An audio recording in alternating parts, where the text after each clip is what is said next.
There are ways that we're adding value. Transactions together, we're doing backup offers.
Tom. Okay, yeah. I was looking over the. So that's I was still in it, and I would get the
Hey, Tom, should we be hearing something or are you putting out anything?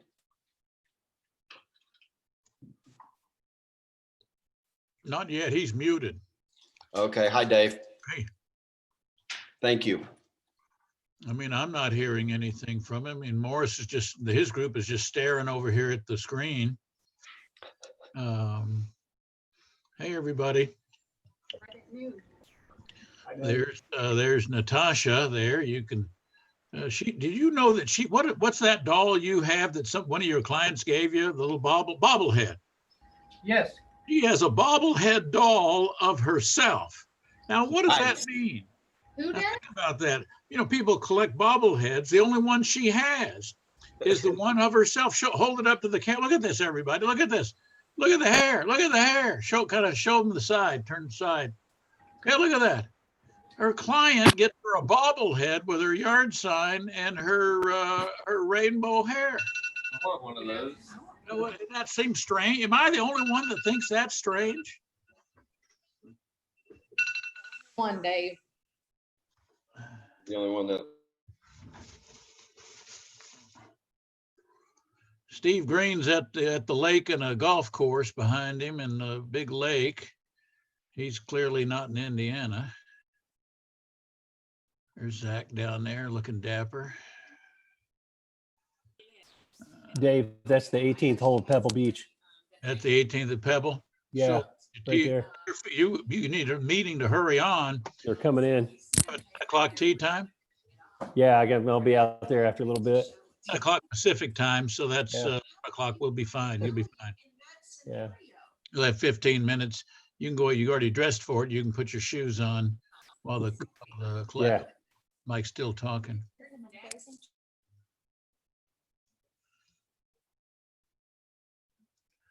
Okay. I got to finish my lunch. Can't eat in front of people, so I've got to turn my back to everybody.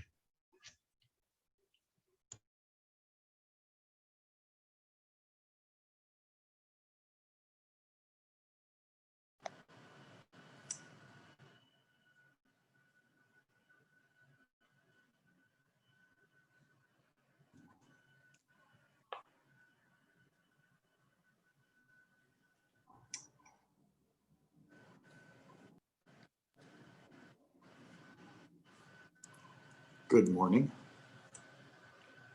Morning, Mike. How are you? Morning, Mike. Wonderful Thursday morning. Good morning, group. Morning, Mike. Nice. Morning. Good morning. Good morning, David. How are you? You know, I'm great. Good. How's your golf game? Well, thanks for asking, Mike. Nobody ever bothers they don't care what my golf game is like, but you do. Golfers always stick together. Got a 78, 40, 38 on the back, and I only had to cheat twice, but I was playing by myself, so nobody knows, you know. I only cheated twice and shot a 78. Not bad. Yeah. And then of course, the old joke is what you do on the back nine. So then you have to think of that way. You know, A 40, 38. Got better the more I played. I hear you. That's good. Good for you. And where is Mr. Tom Myers this morning? Well, he's in the middle of my screen. He doesn't have his microphone on. I was telling a great story there, Mike. It's too bad you missed it. I have to share with you, Mike. We're on the second full day, the third day total of an orientation to the Mike Ferry sales system here with this group. And yesterday they generated 36 leads. Wow, that is exciting. Good for them. It is. It is. Yeah. So how many do you anticipate being with us today? Oh, probably. I mean, I think that our total from what I saw from pre-registration was going to be right at about 120, 130. Good. And some of those are groups. Yeah. That's excellent. That's good. See, look And I at just- Morris over here. Morris has got, he's got, looks like a dozen people around their conference table there. I'm sure they're all 6 feet apart and wearing a mask. That's the way it looks to me. That's 2 arms lengths, just to remind everybody. We do have a corporate protocol in place, and it's vigorously enforced. It is. And so I'm sure that's being enforced there as well. Just to minimize our liability, just to minimize that liability. By just, And- That's for you guys.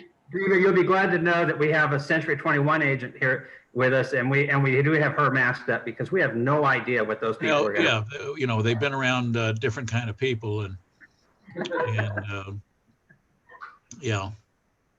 so Thomas, Tom, whenever you're ready, have they all got a copy of the business plan that we sent out? They do, Mike. Oh, got it, Mike, right there. Yeah. Thank you.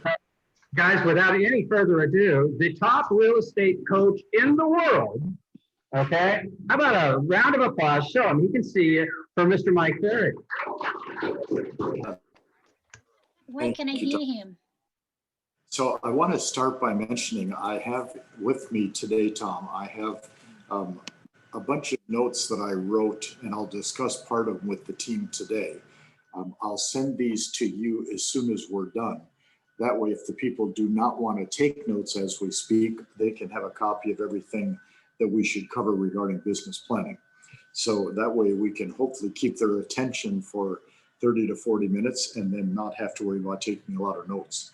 I know both you and David know that I had the good fortune of spending 4 years in the late 60s working with Earl Nightingale in Chicago, Illinois.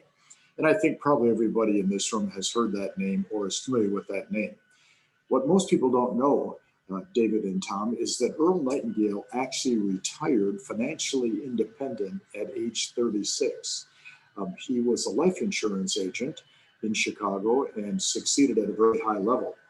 When he retired in 1956, he was 35 years old. When he retired, he wrote a record called The Strangest Secret, which became, and is still today, the highest selling non-music record in the history of the record industry. And in that particular record, he talks about the fact that 95% of all the people in life never set a goal, never have a plan, and therefore never accomplish what they could accomplish. Earl was very, very excited about the insurance industry because he felt that life insurance and health insurance and car insurance, etc., filled the gap for people that couldn't figure out how to make money, save money, invest their money so they could live a good life as they got later in life. Well, it was interesting because if you listen to that record, The Strangest Secret, he really emphasizes that 5% of the people succeed at the highest level. Many times they're not any more intelligent, they're not any more enthusiastic, they're not any more driven, but because they have a plan, they have a goal, and they work every day to achieve that plan and go after that goal. So in the notes that I am going to send everybody through Tom in a little while this morning, or it will be early afternoon for you folks, I wrote a couple sentences, Tom, and I'll start with this.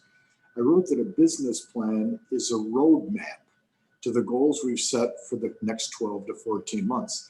It's a working document that will change and be updated as the year progresses. So if Tom Myers gets in his car and he decides to drive to New Orleans, you're probably not going to go through New York City. That would be a pretty bad mapping process. If Mike Ferry's in Las Vegas and wants to drive to Seattle, he's not going to go through Denver. So a business plan is nothing more than a map. It's a guide. It's a way to get from point A to point B in the most effective manner possible. The challenge, and of course we all understand this, I know David and Tom, with your experience, you understand it best of all. People are not always comfortable writing down what they would like to accomplish. And there's 100 psychological reasons, and we're not going to go into any of them at all as to why we don't. But if we do, our chances for succeeding are dramatically improved. I mean, whether it be Tony Robbins or Brian Tracy or the older folks like Bill Gove, you know, all these great minds from the motivational industry say, once you write down something, put it in black and white on a piece of paper, your chances for accomplishing dramatically improve. But I also said, not only is it a roadmap, it's a working document. Tom, you and I have talked about this before. And that is the fact that a business plan is several pages long. It's something that we would always keep near us on our desk, copy in our computer, hopefully a copy for the manager and the broker, a copy for your coach if you have one, for your role play partners, your accountability partners, your mastermind group, a copy, of course, for your spouse if you're married or your partner, whatever the circumstance may be. But the purpose of that is to keep everybody exposed to the fact and hold you accountable to what you want to accomplish. But at the same time, I call it a working document because, you know, every 30 days, you're going to review your plan to see how you're doing. And if you're ahead of plan, you might make adjustments up and you may make adjustments down, or you may change part of what you're trying to accomplish. So it's not something, Gunther Kloss, one of my role models and coaches as a young man, he used to say all the time, most people, Tom, they write a business plan, they put it in their drawer, then they lock the drawer and they don't look at it until the next year. That's not a roadmap. Okay, that's a almost guaranteed way to not achieve what you're trying to accomplish. So keeping your plan public, meaning letting the people that could hold you accountable support you the most, is probably the most important part of this process. And I want to start, Tom, by saying to you and David that I believe that any type of goal setting or planning a person does revolves around four thoughts. And you don't need to write them down for the people watching. If you want to write them down, of course, please do, because they're in the notes. But the first is the ability to pick something you want to accomplish. So for a real estate person, it generally evolves around transactions, listings taken, income, etc. So an agent that is sitting in the room, Tom, has done, say, 12 transactions in 2020. And they look at you and say, this year, I want to double it. I want to go to 24. It starts with the goal, okay? Now, I tell people all the time, don't be afraid to be a little flamboyant. Don't be afraid to get a little excited. Don't be afraid to stretch yourself. Don't be afraid to get a little emotional. Don't be afraid to pick something that makes you uncomfortable, because it's going to always be more than what you've done in the past. But at the same time, there has to be some reality. I know in David's experience, Tom, your experience, my experience, how many times have we met a new licensee and says, my first year, I want to do 100 deals. Well, unless they plan to buy 100 homes themselves, that's pretty unlikely, okay? So I want them to be excited about something that they're setting in terms of that goal, but there has to be a touch of reality. But the second part of this whole process of business planning revolves around the development of skills. Because one thing we all know, I mean, and David and I kid about golf all the time, you know, you can have the greatest desire to be a great golfer, but if you don't have the skills to make it happen, you're never going to be a great golfer. You can have the desire to be the top agent in the company, and that would be quite an accomplishment in a company your size and as large as it is. However, at the same time, if there's no skills to support the goal, you're not going to achieve the goal. And we'll talk about those skills in just a minute. The third part of this plan that I think is important is the ability to understand numbers, because the truth is real estate is, and I've always said this, a numbers game. I mean, it's not complicated. Watch. If I do enough of this activity on a regular basis, this will probably happen. So if I talk to enough people, I'm going to generate a lead, which will generate an appointment, which could generate a contract. But I need to know my numbers to make that work for me. And the fourth part, of course, is creating some type of a lead generation system for each agent. And that, of course, is the big controversy of real estate today. What should I do to get a lead?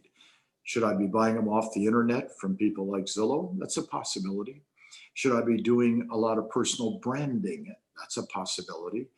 Should I be doing heavy advertising and bailouts? Certainly a possibility. Should I be working my database backwards, forwards, inside out?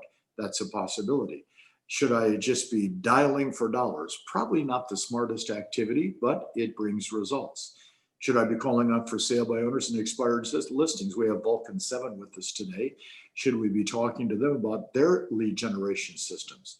So we know that if you set a goal to do from 10 to 20 transactions and you don't have a way or a methodology of finding out how to get the prospects, you're probably never going to have anything take place at all.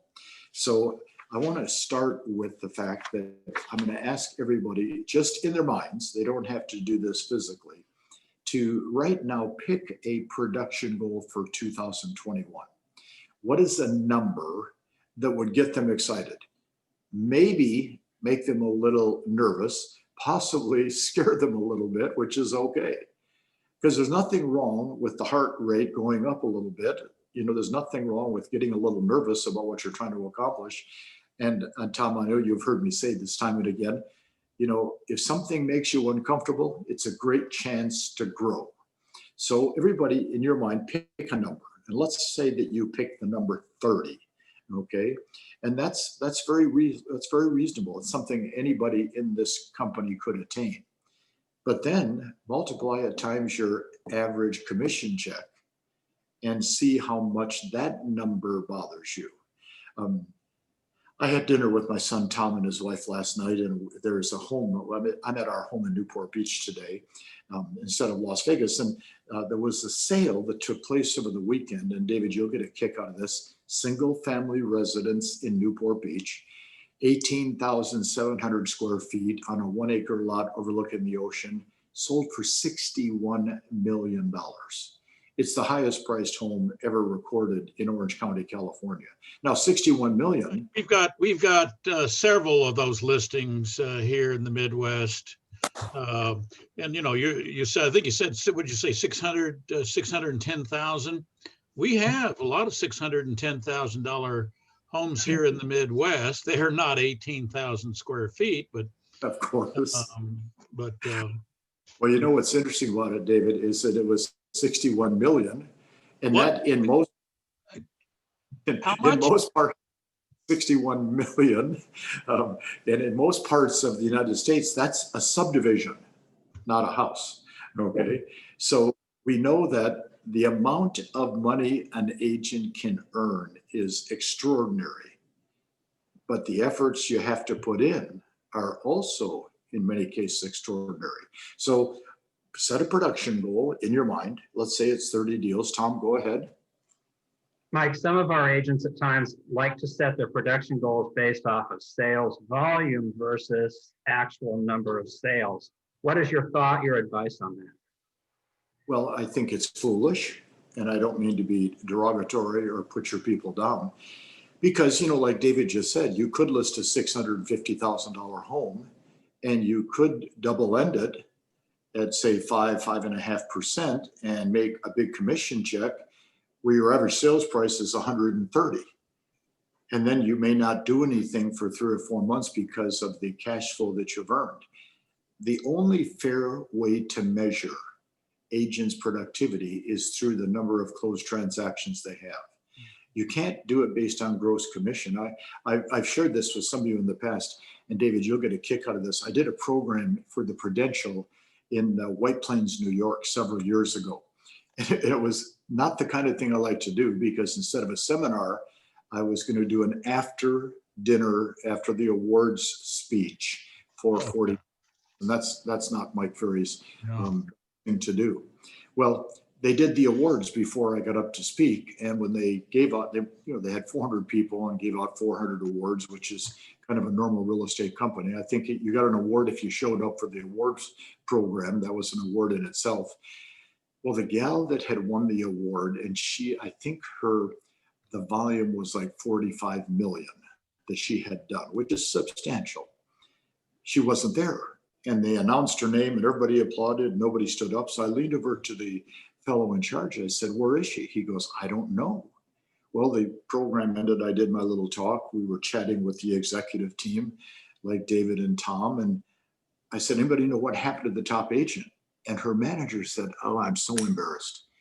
She listed a home for like 21 million.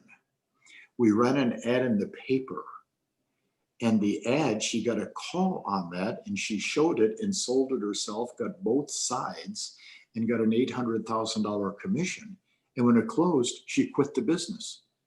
She was in the business for 45 days, did one deal. Well, that's kind of embarrassing for the company to give that award to somebody. But the reason we don't, Tom, look at gross sales and gross income is because that is often not duplicatable, but a listing and a buyer controlled sale is duplicatable. So measure based upon individual units to have the best success.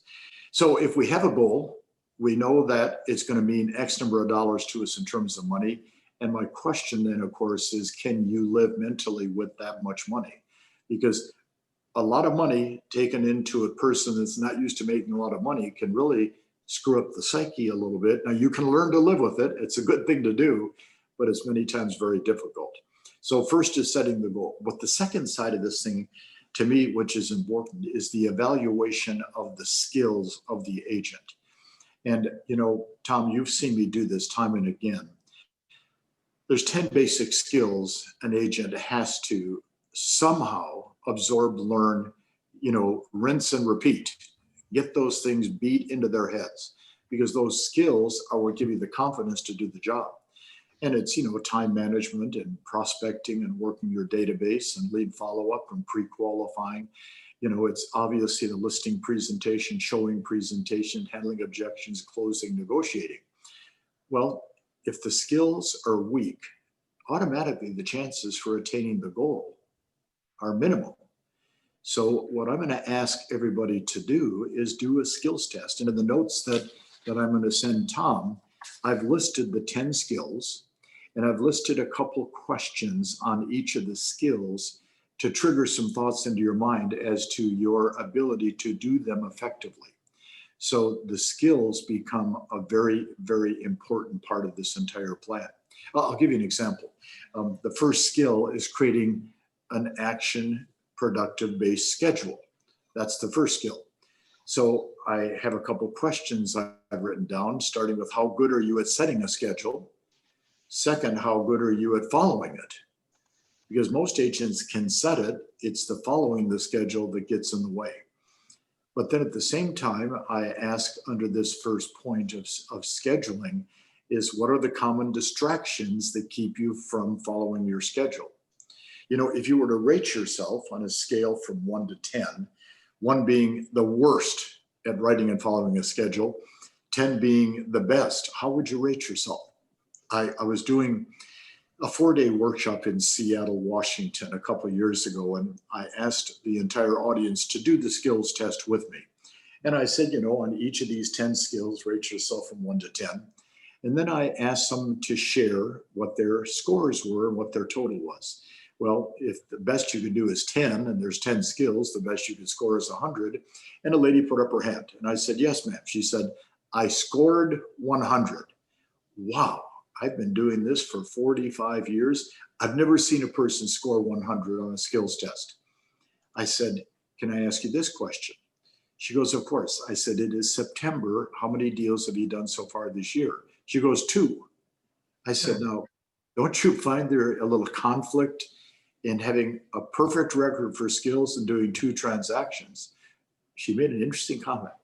She said, just because I know what to do doesn't mean I have the desire to do it. So as we develop our skills, we have to develop that desire, that absolute passion to achieve the goal, because if I don't do that, I won't use the skills I have. I'm going to ask each of you, when you look at the 10 skills that are in the notes that Tom will get for you, I'm going to ask you to say, which are my weaknesses? Which are my strengths? And we have all of November and December to work on a plan to improve those skills. Let's say that your weakness is pre-qualifying buyers and sellers. I'm going to say, why? What is the problem with that? And generally the answer is, I'm afraid of the answer. If I ask a seller these questions and they can't answer them, technically I don't have a prospect. So therefore, I would rather not ask and pray that when I get there, they have the desire to sell than find out if they have to sell. You know, I read a great little book, David. It's called The Little Red Book. It's a book on golf. I'm Yes. sure. And so it's a wonderful book. And they tell the story about that great golf professional teacher that passed away a couple of years ago. He taught Crenshaw and all those great players how to play Yeah. golf. And he's giving a golf lesson to an amateur. And you probably remember this story. The amateur walks in, he's real cool, real hot, and he says to the golf pro says the amateur, let's go out and take a 7-iron and let's hit some shots. And the guy said, no, let's go play golf. And the pro said, well, first we have to find out what you can do right and wrong. He said, I'm pretty good. Let's go out. So the golf pro said, see that man at the bar eating a cup of soup? He said, yeah. His name is Tom Kite. If you can't beat him right now on the golf course, we're not going to waste our time going to play golf. We're going to first learn how to do it. Well, that was, of course, a very discouraging moment for the amateur. But watch, the pre-qualification process is what makes the transaction work. So we have to look at each of the 10 skills and be totally honest with ourselves. What's the hang up? Okay. And the one skill where most people get hung up is, of course, prospecting. So we say, start with your database. Start with the people you know. Start with your past clients, your centers of influence, your friends, your family, the people that are in your cell phone directory, your Christmas card list, your neighbors. Start with the people that will have a level of understanding and trust with you, because that's the person you want to talk to first. Now, it doesn't mean they're going to give you a deal, but at least it allows you to start having conversations. And prospecting revolves around conversations. That's why a couple of years ago, I shared this with some of you folks when I saw you in Indianapolis. I think it was about 18 months ago. I said, we used to call it prospecting. Then we called it lead generation because that sounded better. Now we just call it conversation. So I was hoping everybody's been muted, but I guess we can work on that in a minute. So we have to look at which of the skills is the most difficult. The third part of every plan revolves around the numbers, and that's tracking everything that you're doing every day, learning what the numbers mean, learning the strengths and weaknesses you have based on the numbers, using that information to improve what you're doing so you can move down the path a little quicker. You know, I wrote down, Tom, a whole series of thoughts regarding numbers that will be in the notes for you. I'll mention a couple of them as we get this program going today. The first thing that I wrote down is, generally speaking, real estate agents are what I call numbers challenged. And they're numbers challenged because they don't have a lot of business experience. If we look at the general population, when I was doing live seminars, which stopped back in February of this year, I would commonly ask people to tell me what their background prior to real estate is. Pretty surprising when you find one that comes into real estate with a direct sales background or experience. You know, we come from all walks of life. There's no you have to have done this to get your real estate license type of behavior pattern or attitude. So we have a wide variety of people, generally who have no business experience. Business revolves around numbers. An airline takes off at the airport. It's all based on numbers. Everything from the weight of the plane and the fuel that is required to the number of passengers in the seats, and all the way down to, do they have enough liquor to serve the number of passengers on the plane? It's all numbers. A hotel, every night, the general manager gets a report from the day's activities that shows everything from how many rooms were occupied, what is the average room rate, how many meals are served in the restaurants when they could still serve meals in restaurants, etc. It's all numbers. I know that David has to live with a whole series of numbers. How many listings are active, how many are pendings, what are the closing dates, what is the GCI, gross commission income, coming in on a given date. Folks, it's numbers, okay? So for you and I to say that we're challenged and we can't keep track is simply an excuse we give ourselves for not keeping track. I've shared this with you in the past. My broker, Pat McVeigh, was a taskmaster. I mean, he was tough. He was at times pretty mean, pretty nasty. he would get pretty upset if we didn't do our job, but he was also very kind and loving and inspirational and caring for all of us that worked in the company. Tom, you'll get a kick out of this. 1970, we had an office with 30 people in Huntington Beach, California, and the office was taking 100 listings a month, which at that time we were probably taking 70 more listings than any other company was taking in an average month. But Pat drove us real hard on the numbers. So we had to keep track every day. How many hours did we prospect? How many people did we talk to? How many leads did we get? How many appointments did we go on if we went on any, and how many contracts signed? So I wrote down this thought.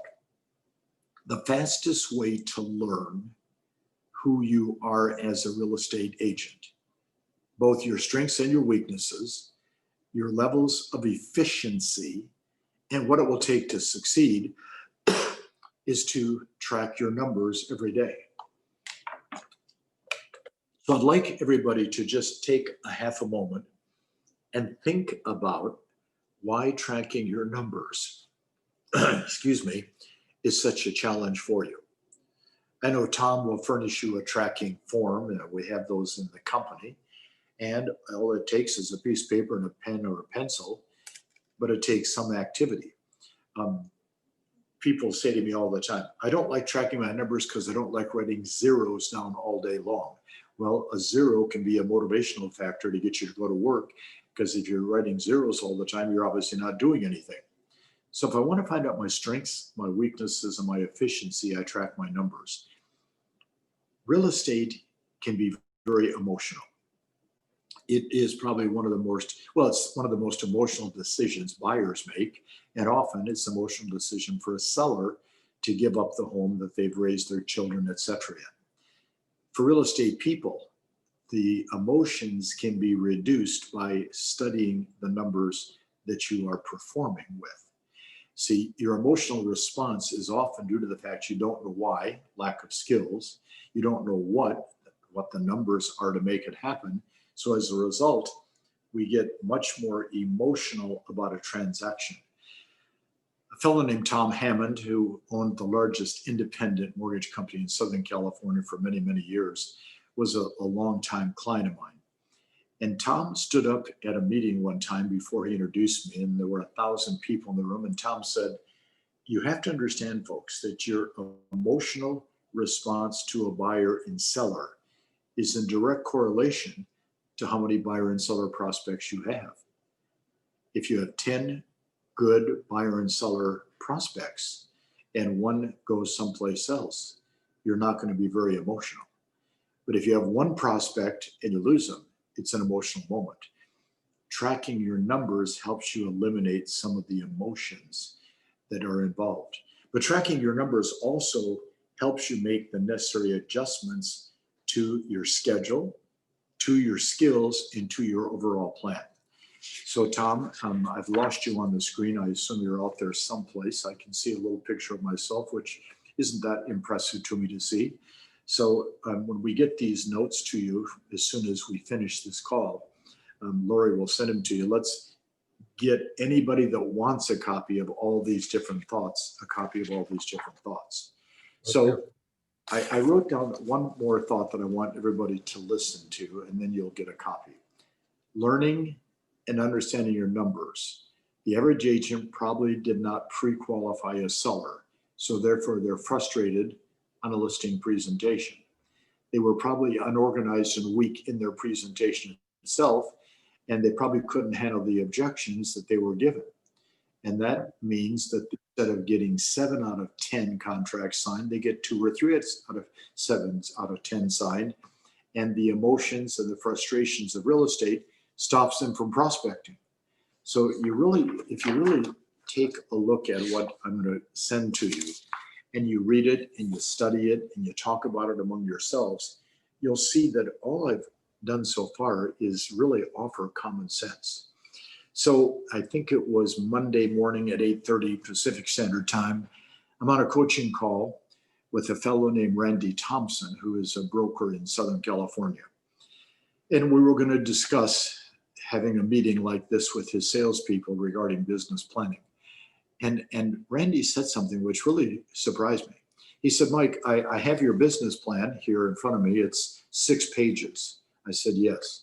And it's 6 pages only because I'm 75, so I have big print on each page. This could easily be a 3-page plan, which would be very easy to keep handy all the time. And then he held up a much bigger plan. He said, I downloaded this morning a plan from one of your competitors. I said, okay, it's 68 pages long. Tom, let me ask you a question. What are the odds of most of your agents completing a 68-page business plan? What would you say the odds are? Well, Mike, there's probably a couple who will complete it. They might be the couple who don't sell very much real estate, however. And or they're so analytical, they love the challenge. Exactly. Yeah. So if we gave a 68-page plan to 100 of your great agents, we might get 2 or 3 to complete it, and it would probably be completed by about half the year being done because it would take that long. So this plan, I get criticized, and David, you'll get a kick out of this. I get criticized all the time. They go, it's too simple. It should be more complex. I have a low IQ. I can't do anything that's that complex. It doesn't work for me. Because what Pat taught me, my broker, was let's take a look at the plan. Well, the first part is a recap of the previous year. And for those that don't have a thorough understanding of what you've already done, in most cases, your manager can assist you with this recap. Your income paid, your closed deals you've done. To find out how many appointments you go on, you just go back to your planner for the year and look at your planner. You know, I mean, it's not complicated. How many listings did you take? How many sold? Okay. But if we look at this list very carefully, Tom, down towards the bottom of the recap, we have on point 13, how many days did you work this year? So I went on years ago online and I checked and found out the US government says there's 265 work days in a year. I find that most agents are either workaholics and work 325, or they're non-workaholics and work about 170. They think they're working 260, but they're working 170, which means the difference is they're in the office, in their home, they got their computer on, they're on Facebook, you know, they're on social media, which is not work, okay? That's just playtime disguised as work. So one of the hardest parts of the recap is recognizing how many days you work. I was doing a seminar for a major builder in Seattle, Washington.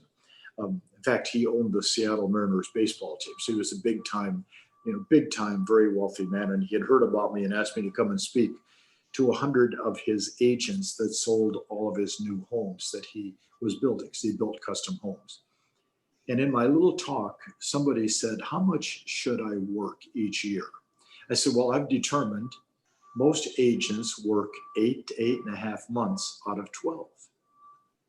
And they all kind of looked at me and I said, well, think about this. You know, you take a couple of vacations, you're off with your family doing various things. You have kids graduating, you have kids starting school. Your spouse is involved in a project that you're assisting with. You've got national holidays, local holidays, religious holidays. Most people don't work more than probably 8 to 9 months a year. And then I said to this group, okay, you all want to make a lot of money and you're taking 4 months off. What are the odds of you doing that? And it was kind of an enlightening moment for most of the people. In fact, about 6 or 8 of them became long-term clients and are still clients today, because they said, I never realized that I wasn't working as much as I thought I was working. Going to the office and turning on your computer is not working. That's preparing yourself to go to work. So the first part of the business plan is just a recap, okay? The second part of the business plan, which makes good common sense, my production goals, okay? What is your income goal, closed deal goal, and sit down with your manager if you're having a challenge trying to understand what we're trying to accomplish here. I mean, talk to your support group. I mean, they can help you understand this. What is your listing appointment goal, listing taken goal, listing sold goal, buyer controlled sales? How many hours are you going to work per week? How many days are you going to work? What is your prospecting goal? I had a phone call Monday morning at 6 o'clock from one of my favorite people who I think you have met time and again, Karen Bernardi out of Boulder, Colorado. And Karen is an unbelievable producer. Her numbers are staggering. She's been working with me virtually all the time for 25 years. I mean, the gal she is a legitimate professional superstar. This has been an unusual year for Karen because her daughter and her son-in-law and her 3 grandchildren live in Costa Rica. So every 60 days, she goes to Costa Rica for 10 days. She's done that for about 5 or 6 years and still produced $3 million a year in income, which represents 150 transactions because her average commission is a little over $20,000 in Boulder. Well, this year she couldn't go because of the travel restrictions. So she called me and she said, oh my God, Mike, I'm going to be closing 195 deals and it looks like I'll make about 4.8 million this year. And I said, well, are you happy or sad? She said, I'm scared. I said, what are you afraid of? She goes, I've set a bar so high, I don't think I can do it again. I said, you can do it again if you set the goal, you write the plan, and you stay home and don't go to Costa Rica, okay? But here's what was interesting in the conversation. She said, I track my numbers very carefully. She's only accomplished 80% of her prospecting goal. And then she said, can you imagine if I would have accomplished 100%? I probably could have made 5.5 million, okay?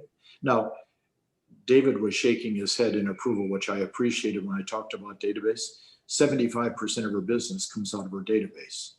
So she works the database nonstop, but she's got 25 years of accumulated past client centers of influence to work.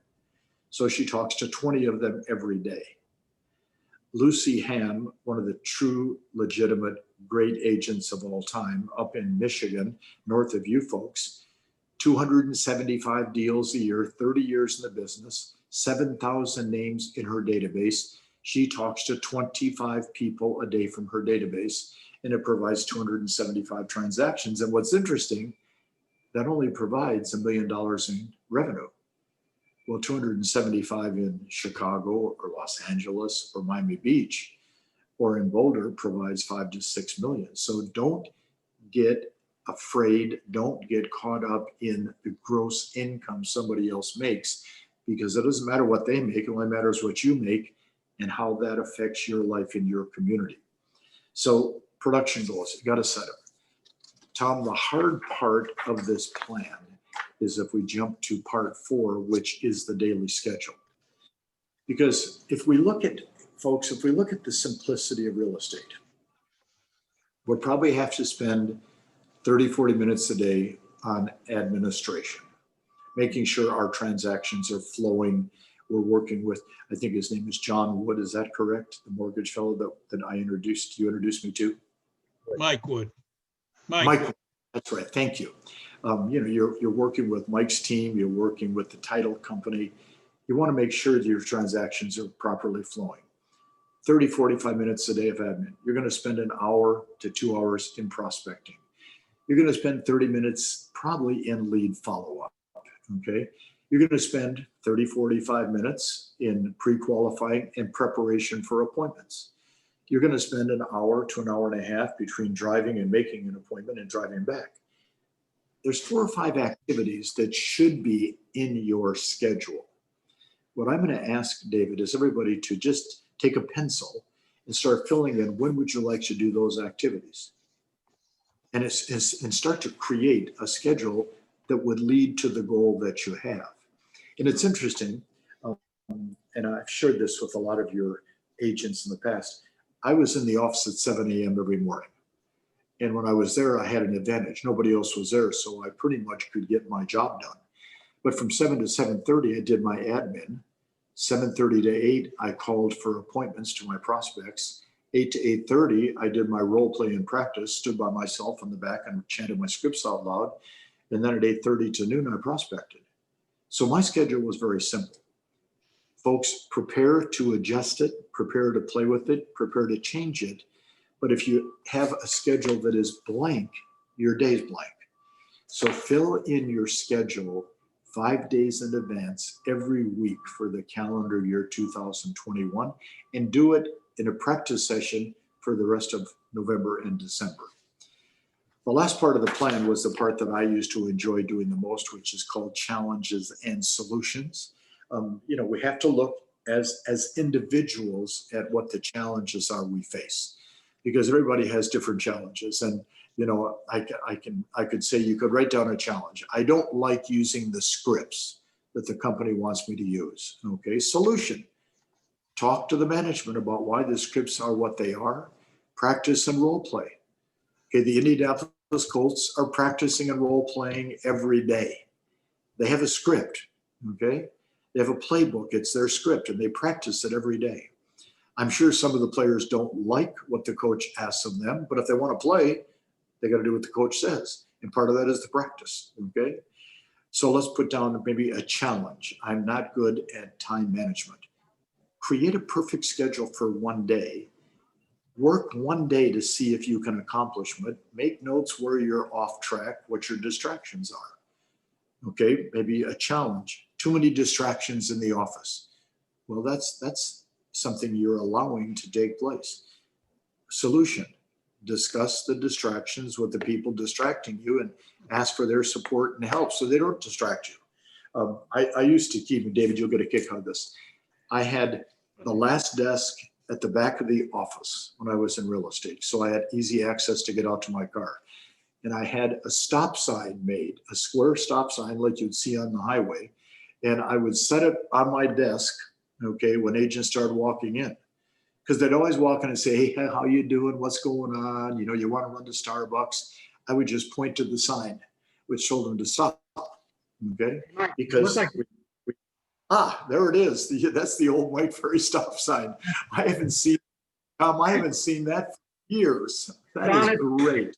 It's on its way. We use it all the time. But I would just, smile and then point to the sign, and then they would walk away because, when you're trying to do your job. So I'm going to ask a favor of everybody. Let's see if we can complete this simple little 6-page plan. Today is Thursday, by no later, okay, than Thursday of next week. And let's get a copy to our manager. Let's get a copy for those that want to get David's advice on it, which I think you should probably be asking for.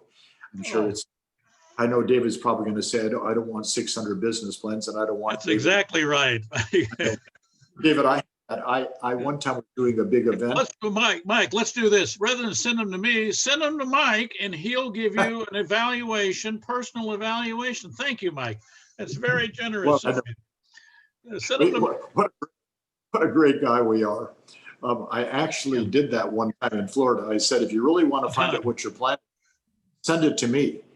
And I actually I received 800 of them. Yeah.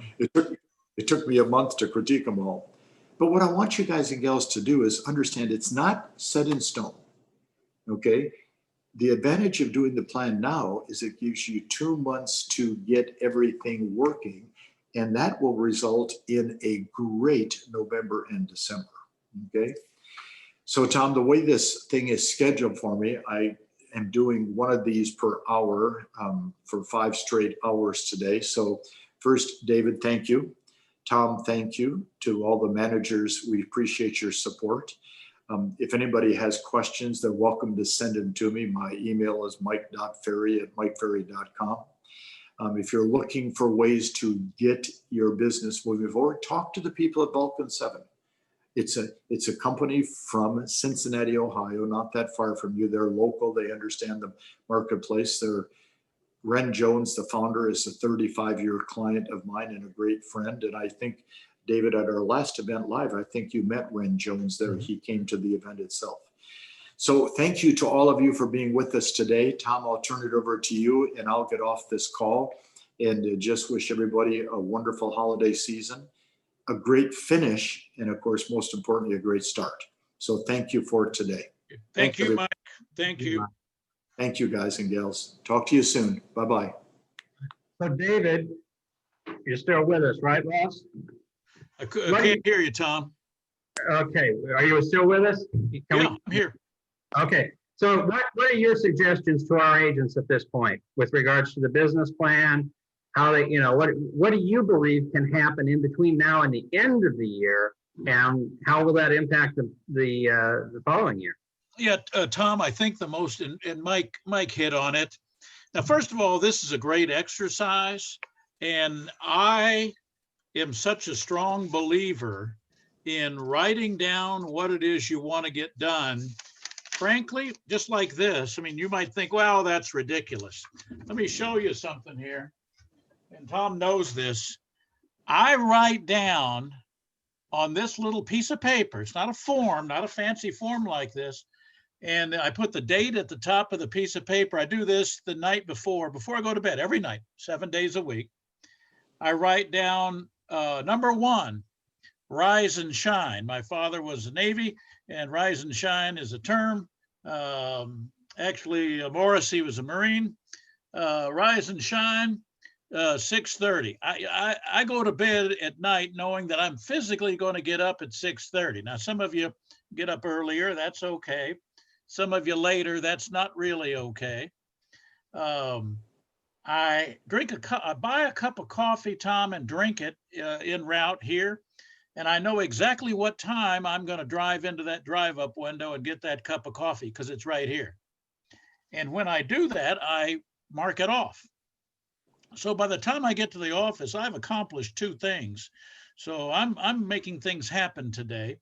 Where am I going to be? This morning, I was at the North Meridian office. I have my appointments and things to do. I know what time I'm going to grab lunch. I grabbed lunch at 11:30. In fact, you might have seen me eating it. I had a Mike Ferry appointment. Appointments are, I circle some things and I put squares. You got to have a plan. You got to have a plan for the whole year. You got to have a plan for the month, for the week. It's just basics. This is a habit. Once you get in the habit, you already know what you're going to do, and I think that's number 1, Tom. The second thing in our business is, and Mike talked about this, it's the database. Well, I'm brand new in the real estate business. It's the database. You got to have data. You got to have names, phone numbers, addresses of everybody you know, everybody you do business with, haircut, where do you, just whatever you do, you got to have it. And past clients, if you've got them, and that is the foundation for your business. As independent contractors, everybody in the audience has their own business. You got to start with the database. If you're not, if I do care, but I don't care. If you have it on index cards in a box, little plastic or steel box, that's great. If it's working and working for you.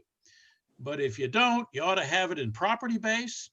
It's simple, it's clean, it's easy to use, and you've got a consultant here on our staff to help you use it if you don't know how. And the price is right. You don't have to buy index cards for it. It's whether it's on a laptop or on your phone, you've got access 24/7 to your database. And we've got great training classes. Tom does the Action Start and others. We've got all kinds of classes to help you learn how to use it and what to do with it, what to say and how to reach out and touch these people. And you got to stay in front of them. You got to reach out and touch them. And if you're not doing that, then you're really just reinventing your business every day. You're not going to grow your business. You'll just do your first year in real estate over and over. You might get better at it. Your skill level might go up, but you're going to reinvent the first year of your real estate business over and over and over again, rather than build your business. So Tom, we got 2 months for them to get that ready to go. Develop a habit, 21 days of writing everything you're going to do down on this form or your own form. If you say, I don't like this form, create your own. But you got to have a daily plan, a weekly plan, a monthly plan, and then your goals for the whole year. That's more than you wanted, Tom. Well, no, that was fantastic, and I hope everybody took note of that. Mike mentioned Lucy Ham in this, saying she's one of the absolute best ever in the business, and of course, she was with us here at Carpenter about a month and a half ago. Yeah. She and David were in the room together at the same time. Lucy does the same thing that David does. Every single day, she writes out her checklist.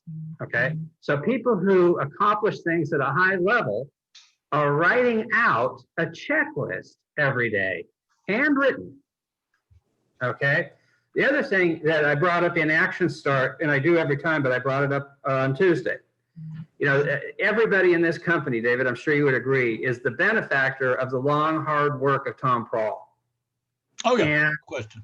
and Tom used to say, you know, he wasn't as pretty, he wasn't as smart as the competition, but he would absolutely, would you finish that for me? You remember? He's going to outwork them. And one of his things, Tom, one of his things was, and I've got it on my wall. If you look back here on my walls, you've been in here, Tom. Some of these are inappropriate, so I won't highlight some of them. But up in the corner, with his initials, working 12 hours each day gets more done.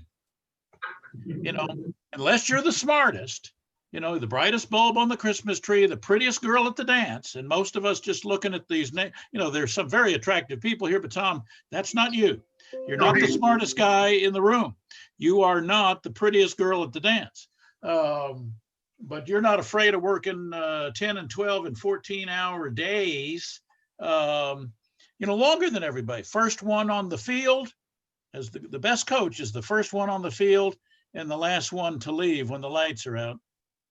And that doesn't mean you're a workaholic. I mean, when you're working and you're getting stuff done, you're not afraid to work harder than the other people. Unless you're smarter or unless you're the prettiest girl at the dance, then you've got an advantage. The rest of us, the only thing we've got is time to work. Absolutely. All right. So every single manager at Carpenter is anxious to help every single agent at Carpenter with their business plan. Every single regional manager is anxious to help every single agent with their business plan. Amy is happy to help you. She's anxious. She just did a class today on that. Okay. Yep. And then, hey, you know what? After you're done, if you're proud of it, not expecting him to go through it, but send a copy to David. What the heck? A copy.